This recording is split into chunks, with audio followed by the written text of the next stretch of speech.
ibu sendiri dan janin itu sangat tidak bagus untuk masa boleh menikah ya boleh, tapi ya tadi kalau bisa ditunda dulu kehamilannya dengan menggunakan aseptor KB yang cocok seperti itu.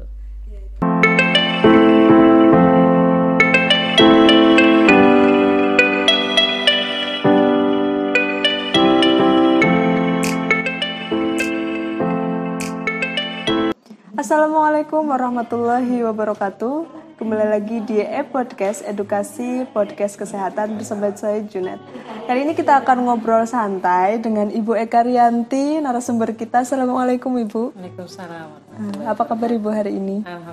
Alhamdulillah baik. Alhamdulillah sehat Bu. Amin.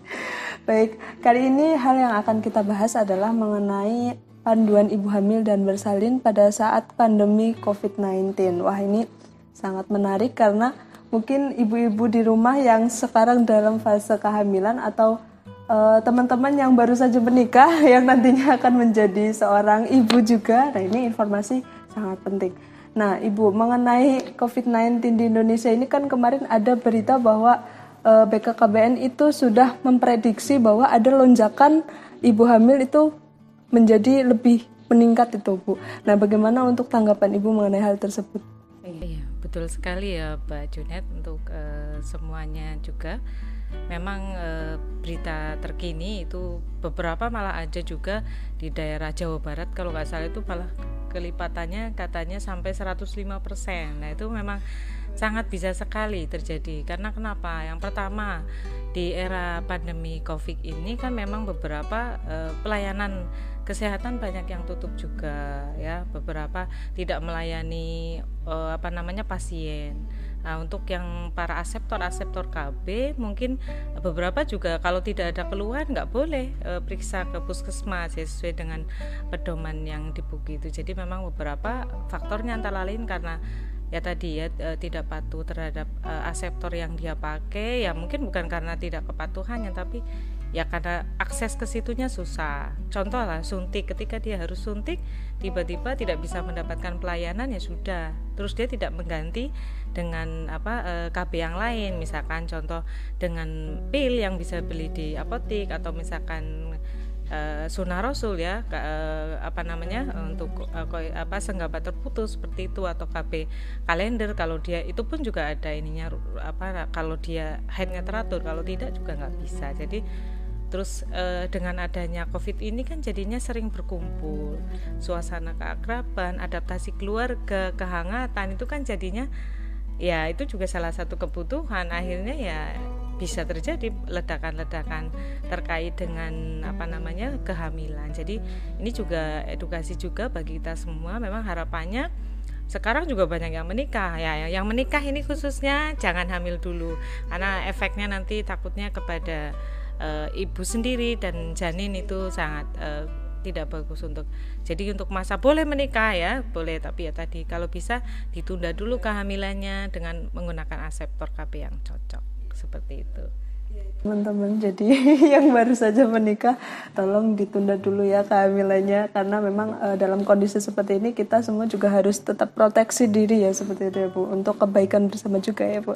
Baik, mengenai COVID-19 pada ibu hamil kan biasanya orang membicarakan itu lebih fokus pada lansia Ibu, jadi yang lebih beresiko tinggi itu adalah pada usia lanjut.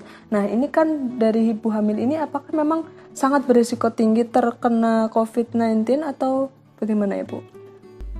Pertanyaannya bagus sekali Mbak Junet. Itu terkait dengan resiko ya ibu hamil. Kalau yang kemarin memang seringnya untuk angka insiden yang paling besar itu memang dengan lansia ya. Tapi kalau untuk yang hamil atau bersalin ini memang angkanya sendiri kami tidak bisa karena memang pelaporannya juga semua global ya, sampai 23.000 itu juga global, jadi tidak ada yang lapor hamil hanya rumah sakit itu pun juga untuk data untuk rumah sakit pribadi tersebut. Jadi kalau dibilang berisiko apa tidak, ya berisiko. Karena kenapa? Karena secara patofisiologis ibu hamil itu memang fisiologisnya menurun dengan dia metabolismenya meningkat. Kalau dia imunitas yang menurun ketika dia terkena atau terkontaminasi untuk virus COVID-19 ini ya sangat bisa sekali tertular. Tapi itu tadi sampai detik ini pun belum ada istilahnya yang angkanya berapa persen terus sampai dia istilahnya berisiko tingginya seperti apa. Yang jelas memang berisiko karena tadi imunitasnya sangat menurun pada ibu hamil seperti itu. Rentan terkena COVID-19 ya Bu ya. Baik, dari hal tersebut memang bisa mengancam atau tidak ya Bu untuk kandungan janin di dalam kandungan ibu tersebut bisa.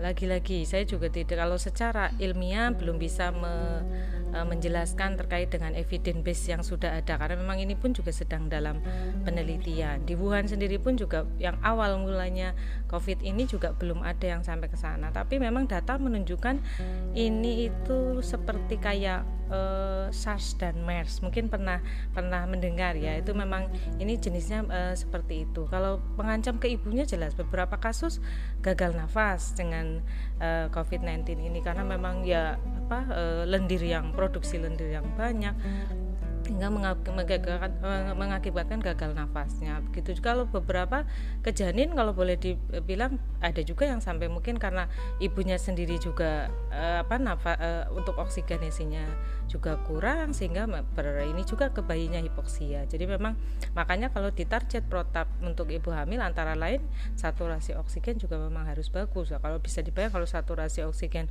terus turun menurun ya akhirnya dampaknya ke ibu jelas gagal nafas yang utama, terus ke bayi juga biasanya akan ikutan hipoksia dan meninggal. Beberapa juga ya tadi makanya yang paling parah itu kalau trimester pertama kena, karena itu angka keparahannya itu sangat tinggi sekali di trimester pertama. Oh iya, berarti memang yang lebih berisiko itu adalah di trimester pertama. Untuk trimester selanjutnya itu kayaknya untuk resiko itunya lebih rendah ya Bu ya? Ya makanya jangan hamil dulu ya. Jadi karena memang di trimester pertama ini kalau sampai terkena resikonya ke ibu dan janin sangat berdampak sekali. Resiko dari COVID-19 ini bisa dirasakan juga ya Bu untuk ibu hamil yang hamil pada saat pandemi seperti ini. Nah kira-kira untuk virus corona ini ya Bu, ketika ibu tersebut mengidap virus corona atau positif virus corona itu bisa menularkan atau tidak Bu pada mungkin janin yang masih dalam perut gitu Bu, atau yang malah bisa menularkan kalau misalnya menularkan secara misalnya bayi sudah melahirkan itu masih bisa ya Bu, masih bisa ya Bu. Tapi kalau misalnya tertular melewati seperti plasenta seperti itu bisa atau tidak? Untuk penularan dari ibu yang COVID-19 ke janinnya itu belum ada sampai sekarang pun. Untuk penelitiannya juga belum ada hasilnya, belum bisa dipastikan bahwa ibu yang terkena COVID-19 itu bisa menularkan ke bayinya ya. Itu belum ada sampai saat ini. Begitu juga misalkan ada petugas nakes atau keluarga ataupun yang lainnya misalkan membantu atau mendampingi proses persalinan, misalkan kok dia takut terkena cairan ketuban, sampai saat ini pun ketika diambil sampel cairan ketuban itu tidak ada COVID-19 di situ. Jadi memang pure murni saat ini penyebaran COVID-19 ini hanya penyebarannya dari droplet saja seperti itu. Melalui plasenta atau air ketuban ibu hamil. Bukan sama sekali hasil penelitian. Baik Ibu, kan karena di masa pandemi ini kan kita tidak tahu sampai kapan ya Bu ya. Jadi kita juga harus tahulah tentang protokol atau panduan ibu hamil dan bersalin pada saat pandemi seperti ini. Boleh Ibu sampaikan pada teman-teman supaya mereka juga tahu. Oke, ya.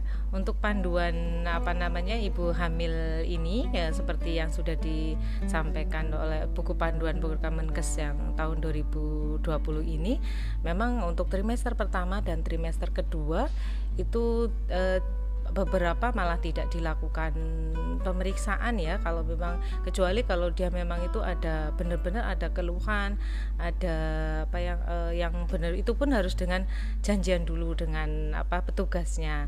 Berikutnya yang nanti akan lebih sering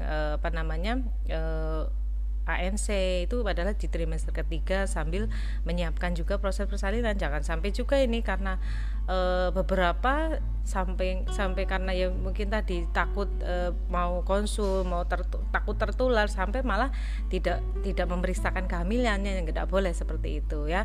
Itu yang kedua. Memang beberapa kasus kalau misalkan dengan ibu hamil dengan komorbid tadi ya, misalkan dia dengan ibu hamil dengan DM, ibu hamil dengan hipertensi, itu memang harus pengawasan ketat, dan itu memang harus dan itu pun juga ibu hamil semuanya harus di screening COVID-nya, karena di rumah sakit memang seperti itu, supaya tidak nanti juga ada triase pasien di rumah sakit sendiri.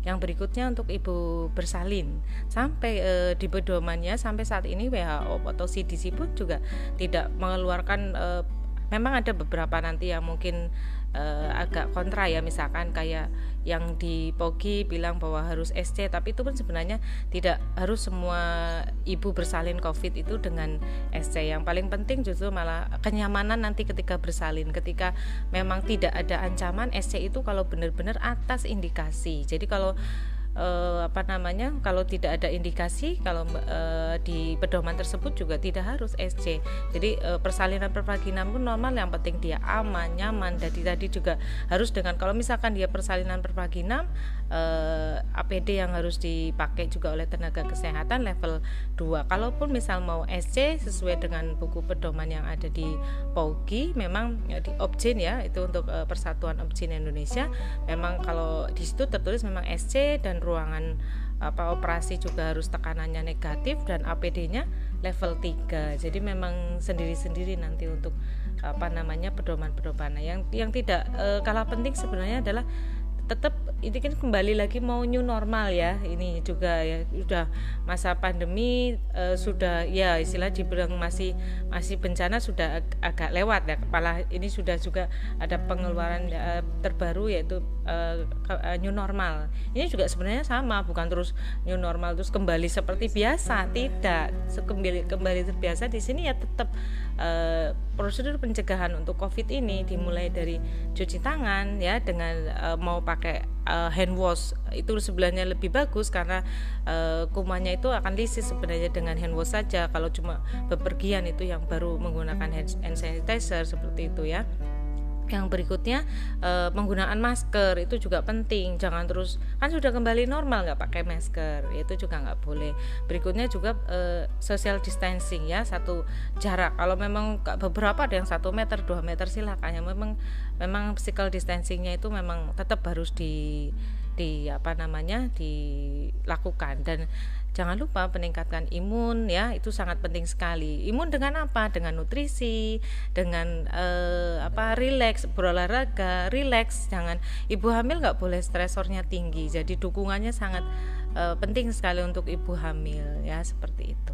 Ya, jadi memang ketika ibu hamil itu bisa menjaga imunitasnya agar tetap baik, lalu untuk memakan makanan dengan makanan yang bernutrisi tinggi seperti berolahraga juga, itu bisa beresiko rendah ya Bu terkena COVID-19 seperti itu. Baik teman-teman semuanya, terima kasih Ibu sudah Iya. Jangan lupa kalau untuk ibu hamil, kalau memang sekarang kondisinya sedang hamil, baca juga buku KIA, itu penting ya. Buku KIA jangan lupa, kalau misal stikernya harus dipasang di depan pintu rumah, itu juga penting. Di situ juga edukasinya banyak, mulai dari tanda-tanda persalinan, gawat persalinan, sementara bisa menggunakan itu. Dan juga boleh menggunakan layanan konselor kami ya. Saya juga dengan Mbak Nanik sudah ada konselor, monggo siapapun boleh, itu sudah ada di WA, ada saya dan ada Mbak Nanik di situ. Silakan bisa berkonsultasi banyak di situ. Cukup itu saja. Terima kasih Ibu waktunya. Alhamdulillah untuk kali ini podcast kali ini sudah selesai. Kita bisa sambung lagi di podcast selanjutnya. Terima kasih untuk waktu yang diberikan. Saya Junet pamit undur diri. Assalamualaikum warahmatullahi wabarakatuh. Waalaikumsalam warahmatullahi wabarakatuh.